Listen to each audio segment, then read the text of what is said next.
नमस्कार मित्रों, मेरे फेसबुक पटल पर जुड़े हुए मेरे सभी सम्मानित रचनाकार और मनीषियों का अभिवादन करते हुए मैं सम्मिलित हूँ अपने दैनिक आयोजन एक रचना और किताब के पन्ने से पुस्तक और आपको सबसे पहले गांधी जी का एक प्रिय भजन आपको सुनाते हैं पटल पर। उसके उपरांत इस दैनिक आयोजन में आपको सबको सम्मिलित करते हुए आगे बढ़ेंगे। पहले ये भजन, उसके उपरांत एक रचना और किताब के पन्ने से पुस्तक के लिए आज के आयोजन में आप जुड़े।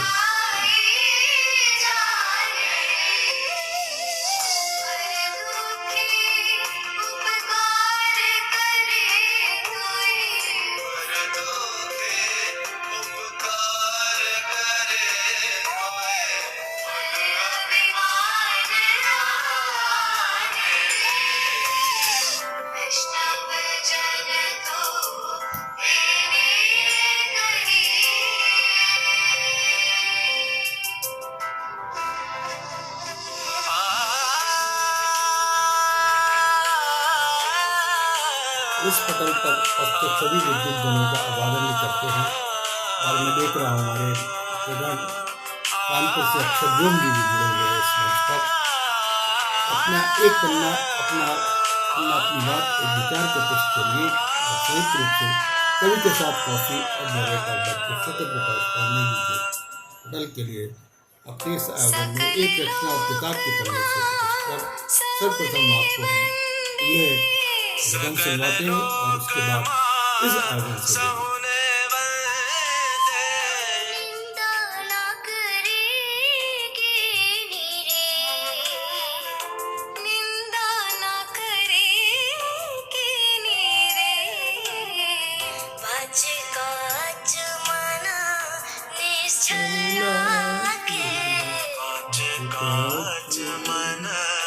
निश्चल राखे धन धन जननी तेरी रे वैष्णव जन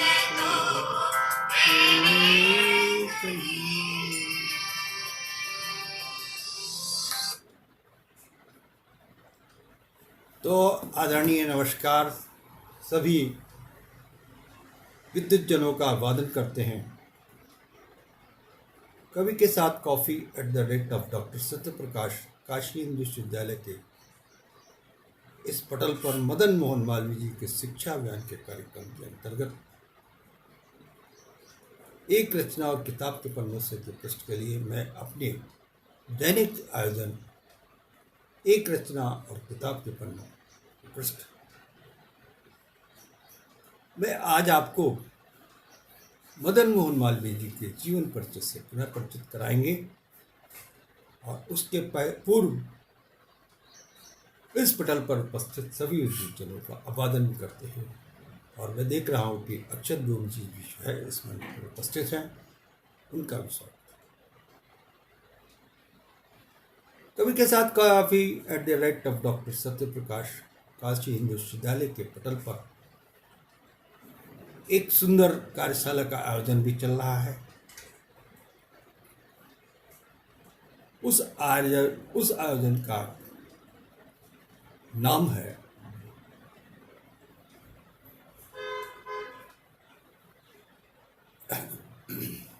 वसुधैव कुटुंबकम और राष्ट्रीय चिन्ह।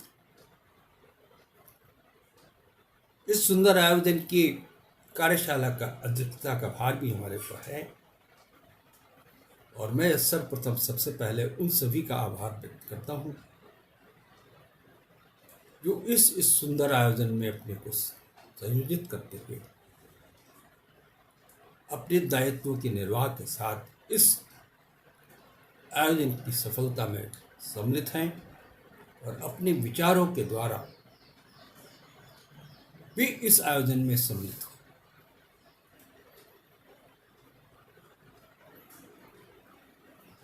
इस क्रम में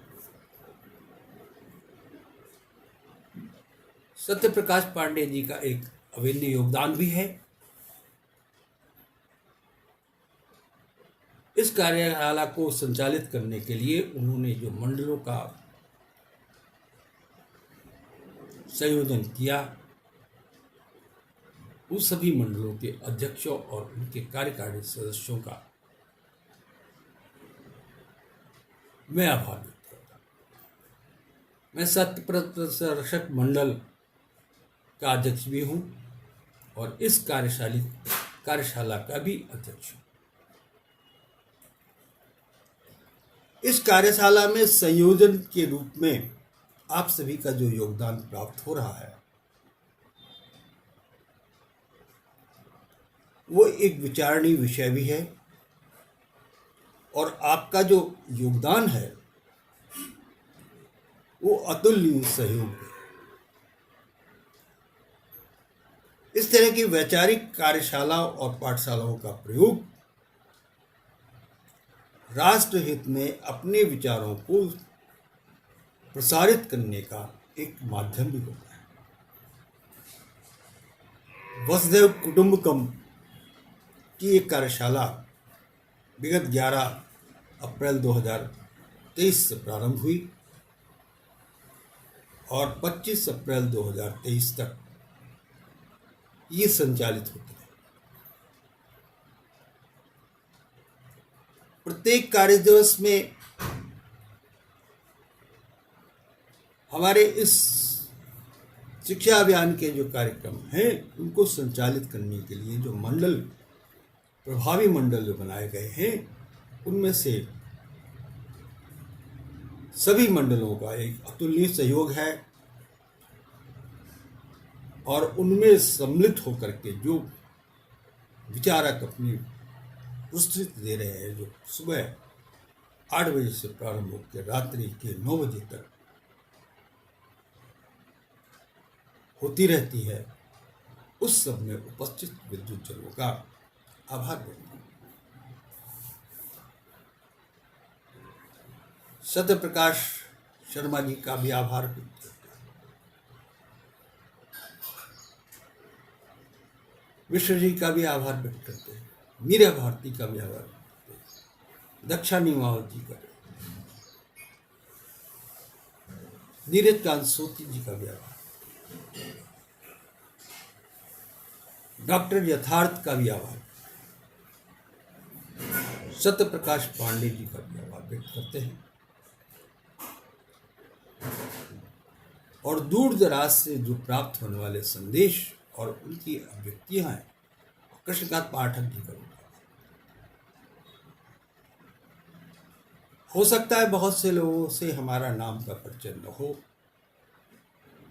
वो हमें जानते भी ना हो, हमारी अभिव्यक्तियों को कभी सुना भी ना हो, या हमारे द्वारा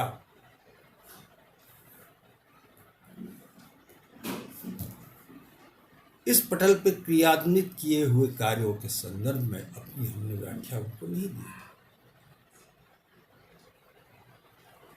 लेकिन सबसे बड़ा उद्देश्य हमारा ये है कि इस मंडल के कार्यों में सम्मिलित होने वाले सभी सदस्यों का आभार व्यक्त करते हैं, इसलिए कि हम इस पद पर आसीन हैं आज कि अध्यक्ष पद का दायित्व भी हमको निर्वाह है। वसुधैव कुटुंबकम और राष्ट्रीय चिंतनम की इस कार्यशाला के अध्यक्षता पद का विभार होते हुए हमें दैनिक आयोजन में सभी से सम्मिलित होकर के आप सबके सुंदर अभिव्यक्तियों को सुनना ही पड़ता है। सुनते हैं, उनमें अपना मनन चिंतन भी करते हैं और मैं देख रहा हूँ कि हमारे इस पटल पर अक्षत व्योम जी, उमा सिंह जी और प्रमोद ठाकुर जी ग्वालियर से जुड़े हैं, वो भी सब जुड़े।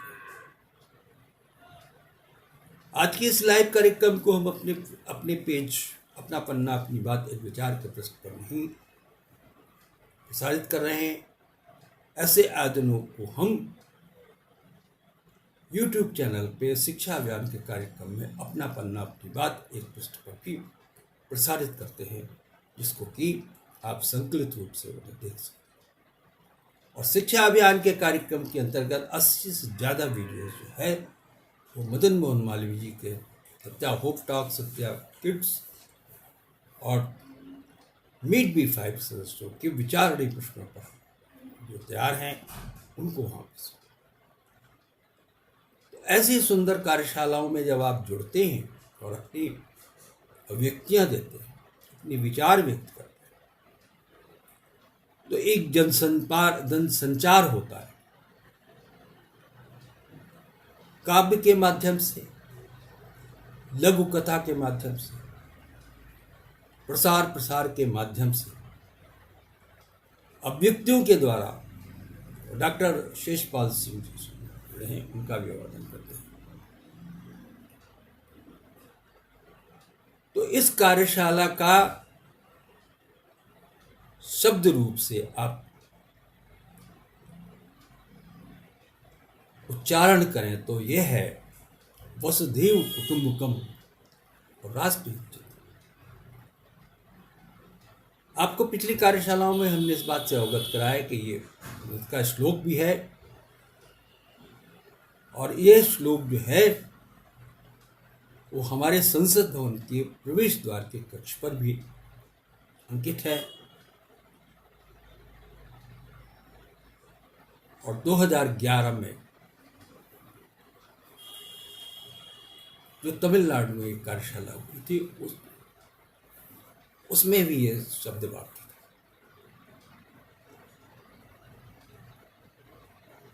विषय तो चिंतनीय है, समग्र रूप से चिंता का विषय है, लेकिन फिर भी हमने विश्व पर्याय में अपने को, भारतवर्ष को संयोजित करते हुए पहले से ही संलग्न किया हुआ है। आज नहीं, इन पुरुषों के टाइम से, ऋषि मुनियों के समय से भी, कि हमारा सारा विश्व, हमारी धरती, हमारी माँ, वो हमारे कुटुंब के समान। वसुधैव कुटुंब का मतलब है वसुधा का कुटुंब, और वसुधा का कुटुंब का अर्थ है कि भारतवर्ष की धरती ही नहीं है, हम दूसरे देशों के, दूसरे भारतवर्ष के अतिरिक्त अन्य देशों की धरती पर भी मानव समाज की कल्याण की सेवाओं के लिए तत्पर है। ऋषि मुनियों ने अपने आयुर्वेद और अपने विज्ञान से इस देश की धरती के मानव चरित्र किस तरह से विस्तारित किया, नदियों का, पाषाण का, पर्वतों का, और हमारे देवतुल्य आराध्यों चिंतन किया, उनके ग्रंथ आए, उनकी ग्रंथ की रचनाएं आई, और आज समाज में जो हमारा शिक्षा का दायित्व है, उनमें हम सनातन धर्म का प्रवेश मानते हैं। इस देश की ही चिंता नहीं करते हैं, बल्कि विश्व की चिंता भी करते हैं। और मैं देख रहा हूं सुधा बोस और सौम्य जी भी उपस्थित हैं, उनका भी। तो इस कार्यशाला में शब्द का प्रयोग जो हुआ है वो वसुधैव कुटुंबकम का तात्पर्य वसुधा ही हमारा कुटुंब है। ये देश की श्रेष्ठ धरती, इस देश की श्रेष्ठ धरती के लिए हमने चित्रण भारतवर्ष की धरती का भी दिया था कि हमारे यहाँ सब कुछ है। धन संपदा है, पाषाण संपदा है, पर्यावरण संपदा है, पेड़ों का, जंगलों का एक स्वरूप भी है, और नदियों का स्वरूप।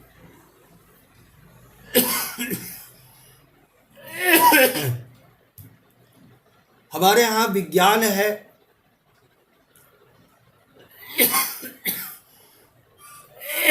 जो विज्ञान आज भी देश का ही नहीं, विश्व के कल्याण के प्रति चिंतित है। ज्योतिष का विज्ञान जो है वो सर्वथा सर्वश्रेष्ठ है। प्रकृति का विज्ञान कितना सुंदर, शीतल जल से, नदी के स्नान से आपके बीमारियों का, अपने रोगों का निराकरण करने का विज्ञान।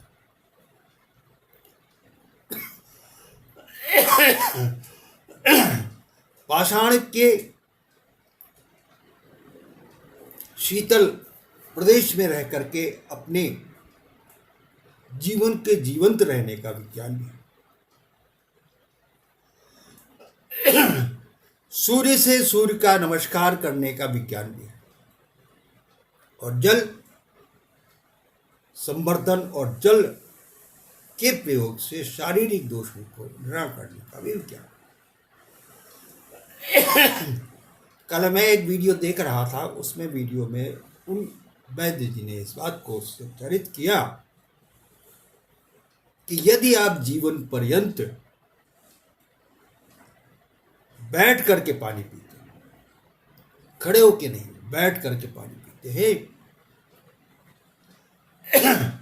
तो आपको कटी रोग और मूत्र रोग और इसके अलावा आपके घर्षण के रोग नहीं हो। हम लोगों की आदतें क्या हैं?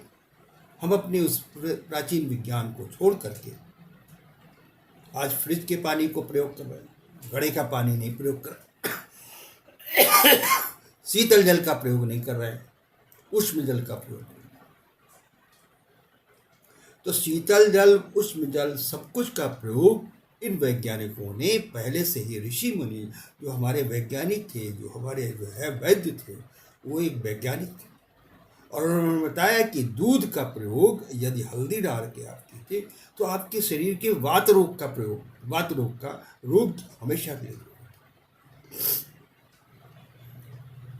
तो क्या है इन विज्ञान में आपने स्वयं की चिंता की, लेकिन इन्हीं वैज्ञानिक प्रयोगों ने विश्व कल्याण की भी चिंता की। आज हमारे जो ग्रंथ हैं उनकी सूक्तियां और उनके जो है श्लोक, अब गीता के ज्ञान में वाशांश जीर्ण यथा विहाय, जिस तरह से पुराना वस्त्र समाप्त हो जाता है, उसी प्रकार से आपके शरीर की गति भी प्रदान, और जीवन और मरण आपके हाथ में नहीं है, लेकिन उसको स्वस्थ रखना आपके हाथ में। तो भारतवर्ष का विज्ञान क्या है? आयुर्विज्ञान है। विदेश की प्राप्त होने वाली दवाइयों के चूर्ण में क्या है? उनमें केमिकल्स का प्रयोग किया गया है, और केमिकल्स में आपके जो तत्व हैं उनसे उन विज्ञान को जोड़ा गया है। लेकिन हमारे यहाँ पर कितना विज्ञान पहले से ही उस पर जोड़ा। नमक का प्रयोग कितना होना चाहिए, शहद का प्रयोग कितना होना चाहिए, भोजन को बैठ करके और भोजन को करने की पद्धति किस प्रकार की होनी चाहिए, भोजन किस प्रकार का बनना चाहिए, और भोजन के प्रकार और शयन और भोजन सभी कुछ तो है। तो हम किसकी चिंता कर रहे हैं? अपनी चिंता कर रहे हैं, लेकिन अपने साथ उस कुटुंब की भी चिंता कर रहे हैं जो विश्व के कल्याण में लगा हुआ है। और एक इस समय का सबसे ताजा उदाहरण अगर आप देखें तो विश्व कल्याण में हमारे भारतवर्ष के वैज्ञानिकों ने अतुलनीय प्रयोग करके जो कोरोना जैसी बीमारियों का प्रयोग को पराजित कर दिया। ये बीमारी कहाँ से आई, किस प्रयोग से आई, अब स्वतः आई या किस ऐसे परिवेश द्वारा आई जिसको कि हरा सकना मुश्किल था, और इस जीवंत प्राण को बचाने के लिए हमारे आयुर्वेद विज्ञान के वैज्ञानिकों ने अपनी प्रयोग द्वारा उसको, और वो विश्व कल्याण के प्रयोग हेतु पूरे विश्व में उन दवाइयों का वितरण है। तो आज हम उनको क्या सोचते हैं? क्या हमारा अंतिम प्राण नागालैंड है? क्या हमारा आखिरी जो है प्रदेश गोवा है? हमारे इस विश्व के कश्मीर से लेकर के कन्याकुमारी तक, और उधर नागालैंड से लेकर के और आपकी पूर्वी गुजरात तक के प्रदेश है, वो सारे विश्व के भारत के नक्शे पे आते हैं। लेकिन क्या हम अपने इस नक्शे के अंदर ही कार्य कर रहे हैं? हम बांग्लादेश का भी कार्य देख रहे हैं, हम चीन का भी कार्य देख रहे हैं, हम रूस का भी कार्य देख रहे हैं, हम इंग्लैंड का भी कार्य देख रहे हैं, हम अमेरिका भी कार्य देख रहे हैं, और अपने अन्य विरोधी पड़ोसी देशों का भी कार्य। प्रतिबंध लगे हुए हैं, लेकिन पाकिस्तान में क्या भारतवर्ष का व्यवसाय नहीं हो रहा है? अभी भी हो रहा है, लेकिन एक सीमित दायित्व। तो विश्व कल्याण में हम जब अपने को स्थापित कर चुके हैं, तो उनसे मिलने वाली जो अभिव्यक्तियां हैं, उनसे मिलने वाली हमारी प्रतिस्पर्धा है, उसमें भी हमको अपना चाहिए। आज हमारे विश्व कल्याण में सबसे पहले शिक्षा का, अगर हम अपने बालक को शिक्षित नहीं कर पाते हैं तो उसका जीवन बर्बाद हो जाता है। सबसे पहले शिक्षा उसकी माँ से मिलती है, उसके बाद पिता से मिलती है, उसके गुरु से मिलती है, और गुरु की शिक्षा के बाद व्यवसायिक शिक्षा। तो आज के हमारे विज्ञान में हमारे देश के कितने भी वैज्ञानिक, कितने भी शिक्षित बालक उच्च पदों पर जाकर के अपने ज्ञान और विज्ञान से देश को आगे बढ़ाने के, गौरव बढ़ाने का कार्य। तो शिक्षा की आवश्यकता है, और अन्न और भोजन के लिए हमें कृषि विज्ञान की भी आवश्यकता है, जल संरक्षण की भी आवश्यकता है, साथ ही हमें वैज्ञानिक प्रयोगों द्वारा अंतरिक्ष में अपने उपग्रहों को स्थापित करते हुए उनसे प्राप्त होने वाले विज्ञान की भी चिंता है और उनकी कल्पना है। आज इस सेटेलाइट से प्राप्त होने वाले सिग्नल आपको जब प्राप्त होते हैं तो आप कितने प्रसन्न होते हैं कि हमारा नेट अच्छा चला। लेकिन उसके पीछे चलने वाला विज्ञान, उसके पीछे मिलने वाला परिश्रम कितना है, इसकी चिंता। और अपने आज देश की अर्थव्यवस्था को बदलने के लिए अगर प्रति व्यक्ति अगर आप आकलन करें तो एक समरूपता लाने के लिए कितनी प्रतिस्पर्धा है, इसका भी विज्ञान है। सरकारें सब कुछ कर सकती हैं, सरकारें करती हैं, लेकिन आपका चिंतन, आपका व्यक्तिगत प्रयोग भी इस समाज को क्या दिशा निर्देश देगा, इस बात के चिंतन की आवश्यकता है। और हमने तो वो 16 पॉइंट भी इस कार्यशाला के प्रारंभ में दिए थे कि इनको चिंता का विषय बना करके अपनी अभिव्यक्तियां इस पटल पर रखेंगे तो हम इस कार्यशाला को और भी सफल बना सकते। बहुत से प्रयास चल रहे हैं, बहुत सी संभावनाएं चल रही हैं। हमारा देश का सैनिक किस तरह से अपना बलिदान देता है, हमारे देश का पुलिस सिस्टम किस तरह से, हमारे देश का डॉक्टर सिस्टम कितना, और सड़क पर चलने वाला परिवहन भी कितना, परिवहन विज्ञान भी है। और मैं तो ये कहता हूँ परिवहन विज्ञान में अगर रोड रूल्स आप अपनाते हैं तो अपने देश में होने वाली दुर्घटनाओं को आप बचा सकते हैं। विद्यालयों में प्रयोग किए जाने वाले शिक्षा के उपकरणों की अगर हम व्यवस्था करते हैं तो विज्ञान में प्रगति ला सकते हैं। अपनी पुरानी पुस्तकों के स्थान पर नई पुस्तकें प्राप्त होने पर उन संपदा को उन विद्यार्थियों में भी बांट सकते हैं जिन्होंने कि पुस्तक प्राप्त करने के लिए अपना धन का इतना संग्रह नहीं किया है। एक रोटी कम खाने से आपके अन्न की बचत होती है, और जिस तरह से हमारे पूर्व प्रधानमंत्री लाल बहादुर शास्त्री ने कहा था कि यदि हम देश में अन्न बचाते हैं तो हमें इस बात की चिंता होनी चाहिए कि हमारे देश का कोई भी व्यक्ति भूखा नहीं सोए। कविताएं पढ़ करके हम अपने काव्य द्वारा जो है अपना राष्ट्र हित में चिंतन व्यक्त करते हैं, अपने आलेखों द्वारा अपनी अभिव्यक्तियों से अपने चिंतन को मजबूत करते हैं, लिखी हुई पुस्तकों पर अपने विचारों को व्यक्त करके आप अपने विचारों को आगे बढ़ाते हैं। यही तो राष्ट्र चिंतन है। और आज तो मैं आपको बताना चाहता हूँ कि राष्ट्रीय चिंतन में एक संदेश जो आया है वो कितना बड़ा है, बहुत बड़ा संदेश है।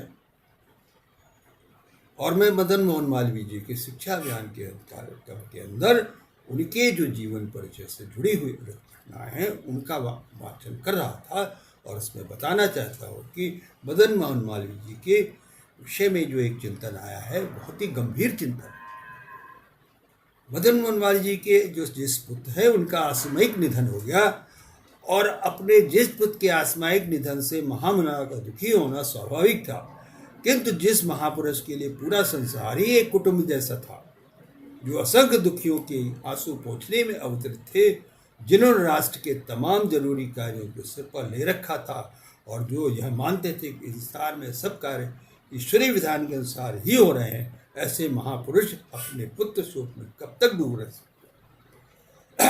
अगले दिन से ही उन्होंने व्यस्तताएं पूर्ववत बना रखी और देखे और इसमें इस बात का चिंतन आया है कि उन्होंने अपने पुत्र के शोक का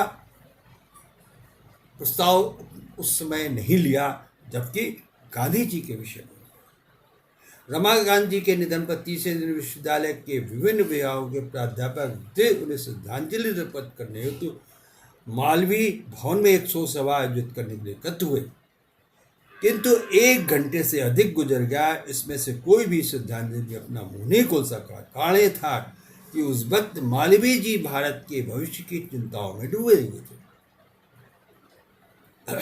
गांधी जी की आगा खां पैलेस में आमरण अनशन पर थे और उन्हें कहीं कुछ न हो जाए इस चिंता में मालवीय जी ने अपने वातावरण को आविष्ट कर रखा था और वह कलकत्ता, बंबई, दिल्ली आदि अनेक लोगों को टंकार तार भिजवाने में व्यस्त थे।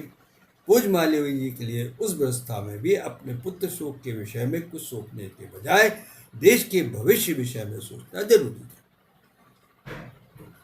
यह उदाहरण हमने आपको इसलिए दिया है कि इस देश में राष्ट्रहित के चिंतन करने वालों की एक गौरवपूर्ण श्रृंखला है।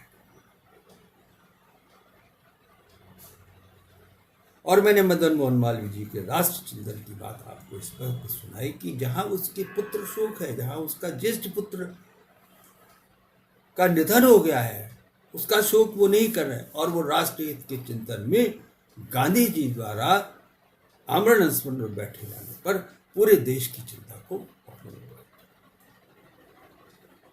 तो जैसे इस तरह के लोग हमारे देश में पैदा हुए, उन्होंने राष्ट्रीय चिंतन को सर्वोपरि रखा है, उसी प्रकार से इस श्रृंखला में हम आपसे चाहते हैं कि अपनी अपनी उद्बोधन की अवधि को मत देखिए। समय का निर्धारण हुआ है, समय के अनुसार चलना है, लेकिन कोई भी ऐसा व्यक्ति इस अवस्था में न रह जाए कि वो अपनी अभिव्यक्ति देने में वंचित हो। तो आदरणीय, आज के इस आयोजन में हम आपके साथ सम्मिलित हुए। अभिषेक गुप्त जी भी मंच पर हैं, सुधा बसोर जी मंच पर हैं, प्रमोद ठाकुर मंच पर हैं, अक्षर व्योम जी मंच पर है और अन्य सभी लोग जिन्होंने इस आयोजन को सुना। मैं अपने अध्यक्षी आभार के रूप में उन सब का अभिवादन करते हैं और उन सभी लोगों के नामों को भी प्रसारित करते हैं जिन्होंने अपनी कृतियाँ दी और हमें इस बात की कोई चिंता नहीं। हमारे इस आयोजन में आप हमारा नाम से प्रचार के बाद जुड़े, ऐसा कुछ नहीं। हम एक छोटे से अपनी अभिव्यक्ति देने वाले व्यक्ति, हमारे चिंतन से यदि आप में एक जागृत एक प्रवृत्ति बनती है कि आप इस पटल पर या अपने राष्ट्र हित के चिंतन में अपने कार्यों का संपादन करने लगते हैं, तो हमारी ऐसी कार्यशाला है, इन कार्यशालाओं में जो उद्बोधन आए हैं वो फलीभूत हैं। और मैं देख रहा हूँ कि आदरणीय अरुण नागर जी जो यहाँ से जुड़े हैं, उनका भी अभिवादन। तो माननीय सभी विद्वानजनों का अभिवादन है और इस वसुदेव कुटुंबो राष्ट्रीय चिंतन की इस कार्यशाला में आप पधार करके अपने 2 मिनट के विचार से, 1 मिनट के विचार से, एक शब्द से इस पटल को शोभायमान कीजिए और गौरव बढ़ाइए। ये अद्वितीय कार्यशाला है। ऐसी कार्यशालाओं के विषय बहुत संभाव्य होते हैं जो दिशा निर्देश करते हैं। कितने ही विशेष विषय आपको मिले हुए हैं। आपका चिंतन रोग के प्रति, आपका चिंतन शिक्षा के प्रति, आपका चिंतन परिवार के प्रति, आपका चिंतन गरीबी पर है, आपका चिंतन बाल मजदूरी पर है, आपका चिंतन स्त्री का है, आपका चिंतन त्याज्य स्त्री पर है, विधवा पर है। किसी भी विषय को लेकर के आप अपने विचार रखते हो, हम आमंत्रित करते हैं आपको। इसीलिए हम अपने पोस्टर को रेगुलर बार बार आपके सामने प्रसारित करते हैं कि आपकी जागृत अवस्था, आप इस चिंतन को कीजिए। और धन्यवाद। पुनः इन्हीं शब्दों के साथ आज के इस चिंतन में हमने आपको वो बातें सुनाई जो आवश्यक है। और अंत में हम अपने सुरक्षा दायित्वों के निर्वाह के लिए अपनी रचनाओं को जो आपके साथ लेके आते हैं पारिवारिक दायित्वों में, उसके लिए आपको आमंत्रित करते हैं। सुरक्षा ही आपकी रक्षा का विकल्प है। सुरक्षित होकर वाहन चलाइए और सुरक्षित होकर घर जाइए। Road rules अपनाइए। चालान से नहीं डरना है क्योंकि हमें चालान करना है। हेलमेट भी लगाइए, सीट बेल्ट लगाइए, रोड रूल्स अपनाइए और सड़क पर परिवहन को सुरक्षित चलाइए, जिससे कि आप सुरक्षित होकर घर जा सकें, क्योंकि आपकी परिवार आपकी चिंता करता है। इन शब्दों के साथ जय हिंद, जय भारत। और आप इस पटल पर पधारें, इसके लिए हम आपको पुनः आमंत्रित करते हैं। जय हिंद, जय।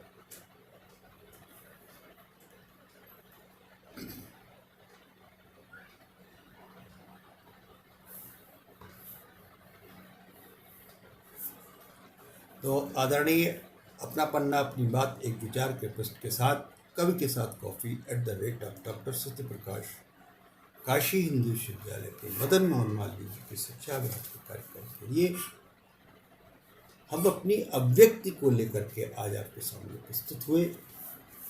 और इसमें वसुधैव कुटुंबकम राष्ट्र हित चिंतन की जो कार्यशाला है, इसमें सभी को आमंत्रित करते हैं और आप अपनी अभिव्यक्ति दें। और यह रिकॉर्डेड प्रोग्राम यूट्यूब चैनल पर अपना पन्ना अपनी बात एक विचार के प्रश्न के साथ पोस्ट होगा, जिसको कि आप देख सकते हैं। धन्यवाद। नमस्कार। जय हिंद, जय भारत।